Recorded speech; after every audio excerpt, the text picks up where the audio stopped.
मित्रांनो नमस्कार, मी अथर्व हर्डीकर। आज आपण आलो आहोत लांजा तालुक्यातील कोंडिये गावात आणि ह्या कोंडिये गावातील माऊली नर्सरी येथे आपण आज इथले सर्वेसर्वा श्री पालिये काका यांच्याशी गप्पा मारणार आहोत। यांनी या नर्सरीमध्ये काय नाविन्यपूर्ण प्रयोग केलाय हे आपण जाणून घेणार आहोत आणि हा का विशेष व्लॉग असणार आहे हे जाणून घेण्यासाठी हा व्हिडिओ शेवटपर्यंत बघा। काका नमस्कार। नमस्कार। आपला परिचय आणि आपल्या नर्सरी बद्दल थोडक्यात माहिती सांगा। माझं नाव मधुकर गोविंद पालिये, मुक्काम पोस्ट कोंडिये, तालुका लांजा, जिल्हा रत्नागिरी।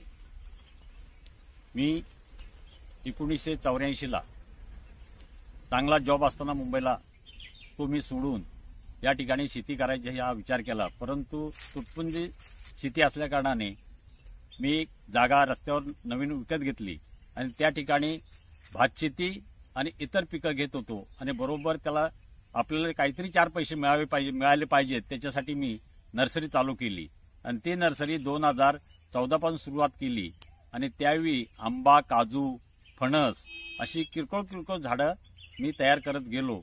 इथे गावी बसल्यानंतर प्रथमतः मी केव्हीके मध्ये ट्रायसेम कोर्स खाली माळे हे ट्रेनिंग घेतलं आणि त्या माळे ट्रेनिंग घेतल्यावर मला त्याच्यावर काहीतरी करावं असं इच्छा आली आणि मी दरवर्षी करत होतो, पण सुरुवातीला कलम जगत नव्हती, पण नंतर व्यवस्थित जगायला लागली आणि मला रिस्पॉन्स मिळाला आणि आता मी चांगल्यापैकी नर्सरी चालू ठेवली आहे।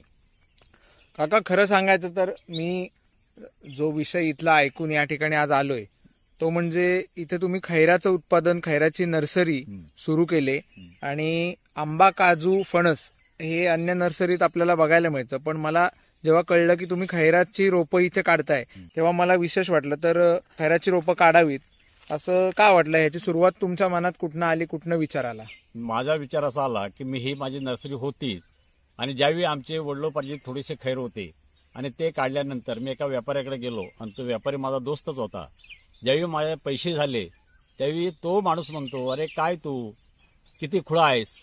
मला त्या शब्दाचा अर्थ कळला नाही, मी पैसे घेतले नाहीत। मी म्हटलं जातो, मला जोपर्यंत मी का ते सांगत नाही तोपर्यंत मी म्हटलं मला पैसे नकोय। ते बोलले, अरे मी अमुक ठिकाणी खैराची लागवड केली आहे, तेव्हा तू जाऊन ती पहा आणि मग कर।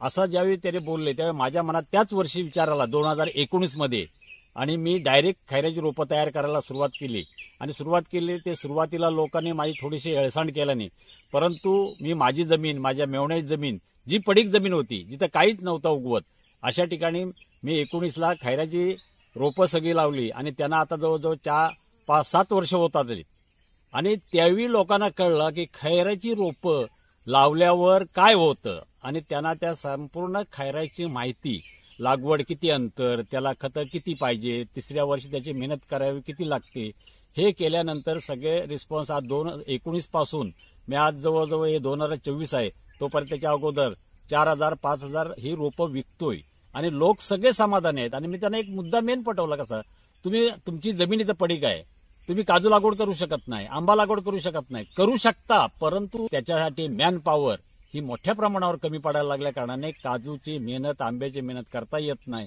तरी त्याच्यासाठी लोकांनी खैर लागवड करावी। ही एक जंगली आहे आणि ते वर्षानुवर्ष चालणारे आहेत। आपल्याला जर आपण साधा विचार केला तर एकराला माझ्या हिशोबाने आज आम्ही लागवड केली त्या हिशोबाने 1200 रोपं बसतात आणि त्या 1200 रोपांची 12व्या वर्षी, 10व्या-12व्या वर्षी जर आपण योग्य मशागत वर्षांनी एक वेळ केली तर कमीत कमी तरी 25 ते 30 लाख रुपये होतात। हे जेव्हा माझ्या निदर्शनात आलं तेव्हा मी लोकांना सगळ्यांना हेही प्रोत्साहित करतोय की जास्तीत जास्त पडीक जमीन न ठेवता तुम्ही ते करा आणि त्याच्यामध्ये तुमचा बेनिफिट चांगला आहे। काका खैर हे जंगली झाड आहे, आपण सगळेच जाणतो। आपोआप अनेक ठिकाणी आपल्याला खैर होताना दिसतात, काही ठिकाणी तर काजूच्या बागेत सुद्धा न लावता देखील बिया पडून म्हणा किंवा पक्ष्यांमार्फत त्याचं बीजीकरण होतं आणि अनेक ठिकाणी खैर हे जंगली झाड मानलं जातं। तर खैराची रोपं आपण काढावी असं आपल्याला का वाटलं? तर आणि स्वतःहून होणारा खैर आणि ह्या आपल्या नर्सरीतून नेलेलं रोप, ह्या खैरात फरक काय नेमका? फरक दोघातला एकच फरक आहे, कारण स्वतःहून जो रुजतो तो एका खैराला 1000-15,000 बिये असतात, परंतु रुजते वेळी त्याला काही नैसर्गिक कीड लागून एकाच दुसरी बी रुजते आणि ती रुजल्यावर पहिल्या पावसाळ्यामध्ये तिला ते जास्तीत जास्त वाढली तर 6 इंच 7 इंच वाढते आणि आज काजूच्या बागेमध्ये आज खैर आहेत, परंतु काजूची बागा माणसं मिळत नसल्याकारणे कटर म्हणा, तणनाशका म्हणा, ह्या औषधाने मारले जातात. परंतु मी जी रोपं काढतो, मी लोकांना सांगतो, मी जी रोपं काढतो ती कमीत कमी 3 फुटाची असतात. ती पहिल्या वर्षी जर आपण जून नक्षत्रामध्ये लावली तर त्याची उंची आणि 1 फूट वाढते. म्हणजे ते आपल्याला कुठल्याही बाबतीत तणनाशक मारला तरी तो सुरक्षित राहतात, कटर घेतली तरी पण आपल्याला सुरक्षित त्याला ठेवता येतात. आणि हा सगळ्यात मोठा रुजणे आणि लावणे ह्यातला हा सगळ्यात मोठा फरक आहे. काका 2019 सालापासून तुम्ही खैराची शेती करताय, खैराची नर्सरी सुरू केली, तर शेतकऱ्यांमध्ये याबाबत किती जागरूकता आहे आणि कसा प्रतिसाद तुम्हाला या नर्सरीला मिळतोय? तसं बघितलं 19 चालू केली, 2 वर्ष अशी गेली, पण 3ऱ्या वर्षापासून मला एवढी जागरूकता मिळाली की मी 5,000 6,000 रोपं विकत गेलो. तर लोक जागृत झाले की खरोखर खैर लावले. आणि ते आज लोकांना सांगतायत की प्रत्येक जण आता माझ्याकडे येतोय, तो 500 1000 अशी रोपं सगळे सांगत चालले. ते विचारतात, त्याची प्रश्नाची उत्तर मी सगळे देतो, त्यांना फायदे काय तोटे काय हे सगळे सांगत असतो. म्हणून ही चांगल्यापैकी जागरूकता झालेली आहे. आता या क्षणाला किती रोपं आपल्या नर्सरीमध्ये आहेत? माझ्याकडे आता या क्षणाला 10,000 रोपं आहेत. 10,000 रुपये. खैराची लागवड कधी करावी आणि त्यापुढे त्याला निगा कशा पद्धतीने घेतली जावी की आपल्याला चांगलं उत्पादन त्याचं घेता येईल? आता खैराची लागवड म्हटलात तर जूनमध्ये ज्यावेळी सुरुवातीला पाऊस पडतो, 3-4 पाऊस पडले, ते जूनमध्ये लागवड केल्यावर सगळ्यात फायदेशीर असते. तर आजोबा काय बोलले की जूनमध्ये लागवड कुठलीही फांदी नेऊन पुरून ठेवलीस तरी तो जगतो. हा त्याचा एक फायदा, कारण जमिनीमध्ये परिपूर्ण वापसा येतो आणि त्या वापसा टायमाला लावली तर ती सगळ्यात चांगली जगतात. आणि उशिरा लावली तरी पण जगतात, परंतु तिचा जो कालावधी आहे जगण्याचा हा चांगल्यापैकी, त्याला 4 महिने पावसाळा मिळाल्या कारणाने त्याची ग्रोथ बी चांगली वाढते आणि तो चांगला होतो. आता त्याची साफसफाई जर म्हटलात आणि खतं लावतेवेळी 1x1 चा खड्डा मारून जर आपण त्यात सुफला आणि युरिया मिक्स टाकलं, किती टाकायचं, त्याला एक माचीसची काडी, या काडी टाकले, परत दुसऱ्या वर्षी तेवढेच खतं दिली तर 3ऱ्या वर्षी खतं देण्याची त्याला गरज नाही. फक्त 3ऱ्या वर्षी एकच त्याला साईडची बगलफूट म्हणून येते, ती जरा काढून टाकली त्या आपल्याला लाईन टू लाईन दिसते आणि सरळ खैर वरती जातो. कुठलाही व्यवसाय करायचा म्हटलं की त्याच्यात फायदे तोटे दोन्ही आलेच. तर मग या खैराची लागवड करताना आपल्याला कोणकोणते फायदे सांगता येतील किंवा कुठली काळजी घेतली पाहिजे? जर आता खैराची लागवड जर आपण केली, मोठ्या प्रमाणात करायची म्हटली, तर मुळात पहिल्या आधी सुरुवातीला त्याची जे आम्ही गाईडलाईन करू त्याप्रमाणे त्याची लागवड करणार. ती लागवड केल्यावर त्याला वर्षाला किती वर्षापर्यंत खतं द्यायची ते करणार. 2 नंबर त्याचे मेंटेनन्स 3ऱ्याच वर्षी फक्त करायचं आहे, नंतर काही करायचं नाही. आपण म्हणाल तुम्ही मग त्याच्यामध्ये आता गवतं वाढली, हे वाढलं, तर त्यांचा काही परिणाम त्याच्यावर होत नाही, ते ऑटोमॅटिक मरणार नाही, ऑटोमॅटिक तिथे खत तयार होईल. हा एक मोठा फायदा होईल. 2 नंबर तोटे म्हटलात तर तेवढेशे वाटत नाही तोटे.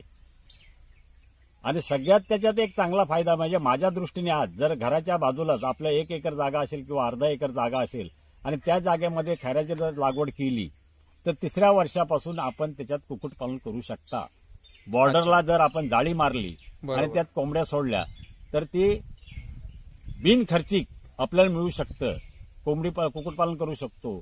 आणि तुम्ही म्हणाल मग त्याच्यात ते घार येईल, शिकरा येईल, ती पिलं घेऊन जातील, कारण खैराची काटे असल्या कारणाने त्याच्यामध्ये पक्षी जास्त प्रमाणात येत नाही. अच्छा, म्हणजे खैराला नैसर्गिक ते देणगी आहे. हो, म्हणजे दुश्मन कोण नाही. अच्छा, तर त्याच्यामध्ये कुक्कुटपालन करणं हा सगळ्यात माझ्या दृष्टीने फायदेशीर दृष्टी आहे. आणि मुंबईच्या मंडळीने आणि मुंबईच्या मुलाने आपले आई वडील इथे असतील, घरात जर जागा असेल तर त्याच्यासाठी त्याने खैर लागवड करावी आणि त्याच्यात पोल्ट्री करावी की योगायोगाने त्यांना 4 पैसे त्याच्यातून मिळतील. खैराला लेट मिळणार आहे 10 ते 12 वर्षामध्ये, परंतु तो एक आपला बिझनेस म्हणून चालू राहील आणि आपल्या घरचा घरी भागेल. आता आपल्याकडे असलेल्या रोपांची एका रोपाची किंमत काय आहे? जर माझ्याकडे रोपं 10,000 रोपं आहेत, मी 3 फुटाची रोपं 15 रुपयांनी विकतो, कारण जास्त मोठी किंमत बी लावत नाही. कारण लोकांनी लागवड करावी हा एक माझा दृष्टिकोन आहे. आजची तरुण पिढीने लागवड करून त्यांचा भवितव्य कसं सुधारायचं. मी साहेब तुम्हाला सांगतो की माझी मुलं आहेत नातवंड, त्या प्रत्येक नातवंडाच्या हिशोबाने मी झाडं लावलेली आहेत. कारण उद्या भविष्यात शिक्षणाच्या टायमाला पैसे द्या म्हणायची माझ्यावर पाळी येणार नाही आणि मला कोणाकडे शोधता येणार नाही. हा सगळ्यात बेनिफिट होतो. आणि म्हणूनसाठी मी त्यांची रोपांची किंमत बी योग्य ठेवलेली आहे. आणि आपल्याला एक वेळ लागवड केली की ते चालू झाला की वर्षानुवर्ष सायकल चालू राहते ती. खैरामध्ये वेगवेगळ्या जाती येतात की कसं काय? हा गावठी खैरच आहे म्हणायचा की वेगवेगळ्या जाती येतात? नाही, खैरामध्ये एक दोनच जाती आहेत, खैर आणि खैरीन, म्हणजे नर आणि मादी. अच्छा. म्हणजे ती मादी जी असते ती थोडीशी सफेद असते कलरला, आणि खैर जो आहे तो प्युअर लाल असतो. खैराची बाजारपेठ कशी आहे आपल्या कोकणात, जेणेकरून एखाद्याला खैराची शेती करायची झाली तर बाजारपेठ कशा पद्धतीने त्याला उपलब्ध असेल, त्याचप्रमाणे खैराचा भाव आज काय आहे आणि भविष्याच्या दृष्टीने बघता खैराची मागणी कितपत असेल आणि खैरापासून काय काय बनवलं जातं, या सर्व दृष्टीने आपण थोडक्यात माहिती सांगावी. तर खैर एक वेळ लावला की 15 वर्षानंतर आपण म्हणलं मार्केट कुठे मिळेल हा एक आपण विचार करतो, परंतु त्याला मार्केटला काही कमी नाही. आज खैराची एका मनाची, एक मन म्हणजे 40 किलो, आणि 40 किलोची किंमत 3,300 रुपये आहे. तुम्ही म्हणाल 3,300 रुपये मार्केटचा रेट आहे, त्याच्यामध्ये गडी येणार, काढावं ते लागणारच आहे. तरी पण आम्ही आता वैयक्तिक जे खैर काढतो आमची माणसांची मजुरी जरी दिली, 500-600 रुपये जरी दिली, तरी चांगल्यापैकी आपल्याला पैसे मिळतात. आणि तुम्ही मुंबईकर म्हणाला आम्हाला इथं गडी मिळत नाही, मग काय करावं? तर ते व्यापारी खैराच्या मोठ्या प्रमाणावर आहेत, ते बी चांगल्या प्रकारे घेतात. मार्केटिंगला सहजासहजी आत्ता तर सध्या तरी मला असं काय वाटत नाही.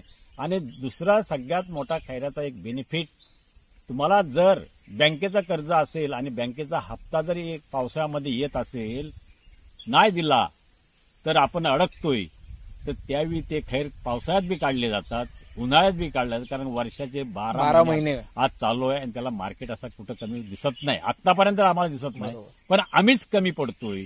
त्याच्यासाठी काही व्यापारी आज त्याने एवढंच चाललंय, त्यांना माहिती आहे 3,300 रुपये मन असल्या कारणाने तो 2 किलो पासून 5 किलो पर्यंत काढायला लागलाय. पण आपण म्हणतो 40 किलोचा एक मन झाला की आपल्याला पैसे मिळतील, कारण का मार्केट चालू आहे म्हणून ते लोक वाटत, ते एक मोठं नुकसान करत. ते कुठेतरी थांबला पाहिजे. तुमची 10-12 वर्ष झाली, एक मनाचा खैर झाला की मग तुम्ही काढा, तुम्हाला चांगल्या प्रकारे पैसे मिळतील. आणि खैरा इतका एका एकरातून खैरा इतके पैसे देणारी कुठलीही बँक नाही. बँकेत 2 लाख रुपये ठेवले, 1,000 खैर लावले, 12 वर्ष काढायला ज्यावेळी जाऊ ते 1200 मन होईल. म्हणजे 1200तले 200 सोडून द्या, पण 1,000 मन धरला तर 300 रुपये मनाप्रमाणे त्याचे 30 लाख होतात. बँकेत 2 लाख ठेवले, ते होणार 4 लाख 7.5 वर्षात बँकेच्या काय नियमाप्रमाणे. परत ते 2 लाख काढले, 4 लाख काढले, परत ठेवले, त्यावेळी 14 वर्षामध्ये 4 लाख रुपये मिळतात.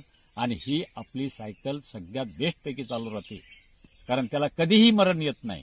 कारण ते पैसे काढले की परत आपले पैसे चालूच आहेत. म्हणजे ह्या भूमातेने आपण याचा कधीच विचार केलेला नाही की भूमाता आईच्या उदरातून आपण जन्मल्यानंतर आपल्याला जगवते ती फक्त भूमाता. तर तिची बी योग्य सेवा करा. ती म्हणते मला तापवतो कशाला, तू काहीतरी झाड लाव, मी तुला बेनिफिट द्यायला तयार आहे. हे प्रत्येक शेतकऱ्याने आज त्याचं अनुकरण करणं सगळ्यात फायद्याचं आहे.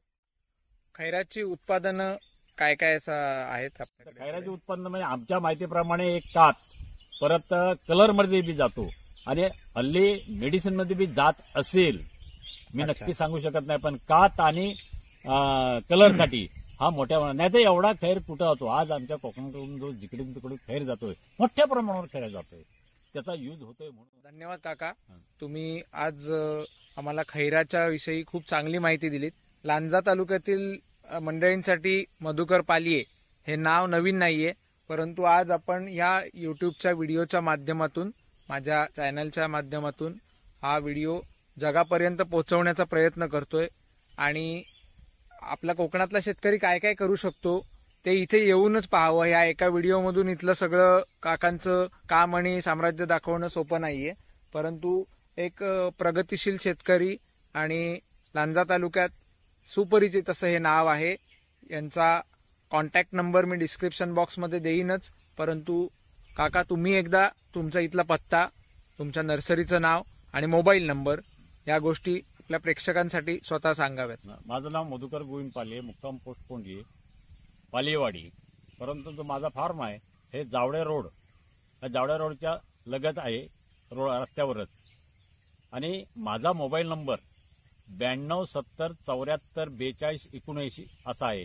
तुम्ही केव्हाही फोन लावलात आणि संपर्क साधलात तर तुम्हाला इतर माहितीही मी तुम्हाला सांगेन की कुठली झाडं करायची, लावायची, फायद्याची काय आहेत हे बी मी त्याच्यात तुम्हाला सांगू शकतो. काकांनी या ठिकाणी तुम्ही बघू शकता नारळ, सुपारी, फणस, काजू, मुख्य काजू उत्पादन आहे या प्लॉटमधलं, आणि आंबा. ह्याच्याबरोबर आंब्यातील हापूस, रत्ना किंवा केसर ह्या गोष्टी सगळीकडेच मिळतात, ह्या जाती आपल्याला सगळीकडे बघायला मिळतात.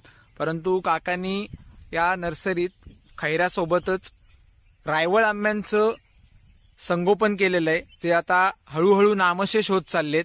आणि रायवळ आंबा बऱ्याच मंडळींना माहिती असेल की अत्यंत छोट्या साईजमध्ये येणारा हा आंबा आणि चवीला अतिशय गोड. आणि गावागावात जसे तुम्ही रायवळ आंबे आता बघितलेत, एखाद दुसरं कोणाकडे झाड असेल शिल्लक, परंतु प्रत्येकाची चव निराळी असते आणि सुंदर असते. तर ही रायवळची कलमं जोपासण्यासाठी देखील काका धडपडत आहेत. नेमकी काय तुम्ही या रायवळला वाचवण्यासाठी तुम्ही काय प्रयत्न करताय हे थोडक्यात आमच्या प्रेक्षकांसाठी एकदा सांगा. रायवळ आंबा वाचवण्यासाठी म्हणजे आज पाहिलात तर आजोबांच्या पासून जे आंबे होते ते जवळजवळ सगळे आम्ही कुठल्या ना कुठल्या कारणाने तोडून टाकले आणि ते नामशेष होत आहेत. परंतु मी आता एक विचार मनात आला की हापूस एक खाल्ला तरी हापूस, 100 खाल्ले तरी हापूस, केशरची बी तारा तीच. पण ज्यावेळी आम्ही लहान होतो त्यावेळी रस्त्याने ज्यावेळी चालत जात असताना रस्त्याच्या कडेला जी जागा होतं, आजचं उदाहरण द्यायचं म्हटलं तर मुंबई गोवा हायवे मार्ग, त्या रस्त्याला आपली किती झाडं होती, आंबा होता, वड होता. आज प्रदूषण आपण म्हणतोय, सुधारणा बी झालेल्या पाहिजेत, त्याच्यासाठी ती झाडं सगळी तुटली गेली. तर चालत असताना प्रत्येक आंब्याचा आंबा एक तरी चोखल्याशिवाय आपण पुढे जात नव्हतो, ते सगळे नामशेष होते. म्हणून एक मी विचार करतोय आता लोकांपर्यंत रायवळे आंबे आपण असं काहीतरी जपणूक करून पोचवावीत आणि त्याचे बी त्यांनी जतन करावे. आपल्या मुलांना रायवळे म्हणजे काय ते दाखवावं. आणि त्याच्यामध्ये रायवळीमध्ये अजून मी शोधतोय एक केळे आंबा, मिरमिटा आणि साखरांबा. ही अजून मला कुठं राजापूर पासून मी पट्ट्यात शोधतोय, कारण ही झाडं पहिली होती, आम्ही खाल्ली होतो, पण ते तोडून टाकल्या कारण आम्हाला ते मिळत नाही. तरी पण मी त्याच्यावर शोधण्याचा प्रयत्न करून आता रायवळी हेच एक माझा उद्दिष्ट असेल पुढे, कारण पुढच्या आपल्या भावी पिढीला रायवळ म्हणजे काय हे समजायला पाहिजे. नाही तर आम्ही हापूस करू आणि सगळे या देशातून जसं आम्ही जाऊ संपत तसेच जाणार आहे. रायवळ आमचा मूळ उद्देश हा जागेवर राहणार नाही. मित्रांनो, तुम्ही हा व्हिडिओ बघत असाल तर कमेंट करून सांगा की तुमच्याकडे कुठल्या जातीचे रायवळ आंबे आहेत आणि काकांना सहकार्य करा. कारण आपण म्हणजे माझ्या गावात सुद्धा माझ्या जमिनीमध्ये 2 प्रकारचे रायवळ आंबे आहेत, त्याच्या फांद्या मी काकांना देणार आहे. परंतु तुमच्याकडे देखील वेगवेगळ्या प्रकारची रायवळ आंबे असतील तर काकांना कृपया संपर्क करून माहिती द्या. काका स्वतः येऊन सुद्धा घेऊन जातील, परंतु ती माहिती काकांपर्यंत पोहोचवा, जेणेकरून आपल्या जमिनीत असलेल्या उत्कृष्ट चवीचे संगोपन काकांच्या माध्यमातून होईल आणि ही झाडं जतन केली जातील, भविष्यातील पिढीपर्यंत पोहोचतील आणि आपल्या पुढच्या पिढीला देखील आपण जसं आपल्या आईवडिलांनी आजोबांनी लावलेल्या झाडांच्या फळांचे लाभ घेतोय किंवा फळं खातोय, तर पुढच्या पिढीसाठी आपण झाडं लावणं महत्वाचं आहे. आणि काकांच्या या कार्याला आपण सलाम करूया, धन्यवाद देऊया. काकांनी जी सुंदर माहिती आपल्याला दिली, काका तुमचे मनपूर्वक आभार, धन्यवाद.